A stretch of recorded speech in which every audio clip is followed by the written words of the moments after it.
Corona ভাইরাসে আক্রান্ত বাংলাদেশ হবিগঞ্জের দুই বাঙালি। স্বাগতম আপনাদের রহস্যময় ঘটনার আরেকটি এপিসোডে। বাংলাদেশে প্রথমবারের মতো করোনা ভাইরাসে আক্রান্ত তিন বাঙালির মধ্যে দুই বাঙালি নারায়ণগঞ্জের জানা গিয়েছে। তবে এ ব্যাপারে আর নারায়ণগঞ্জবাসী যেন কোনো আতঙ্কিত না হয় তাদেরকে অনুরোধ জানিয়েছেন জেলা সিভিল ইমতিয়াজ আহমেদ।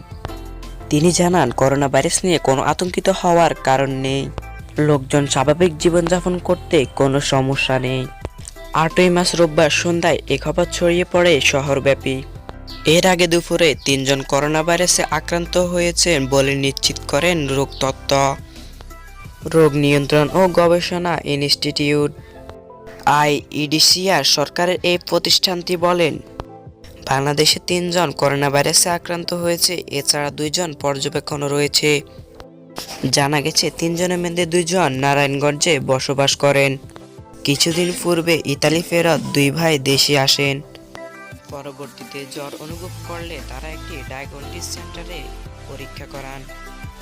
সেখান থেকে চিকিৎসকেরা রাজধানীতে সংশ্লিষ্ট দপ্তরে এই বিষয়টি অবহিত করেন।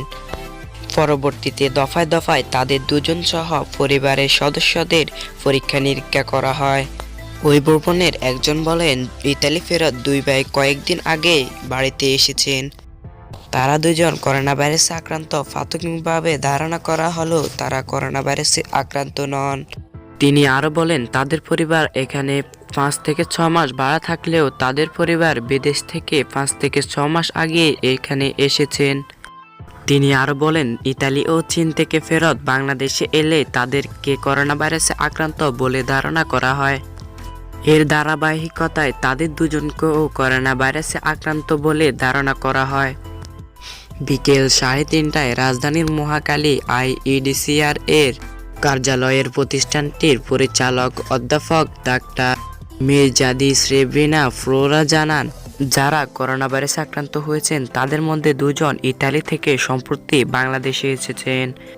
দেশে এলে পরীক্ষা নিরীক্ষা করার পর তারা কোভিড-19 আক্রান্ত বলে শনাক্ত করা হয়।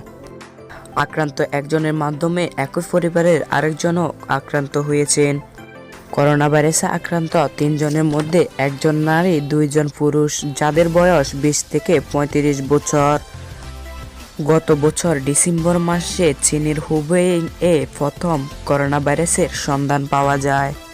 পরবর্তীতে তা ছড়িয়ে পড়ে দেশটির অন্যান্য প্রদেশেও।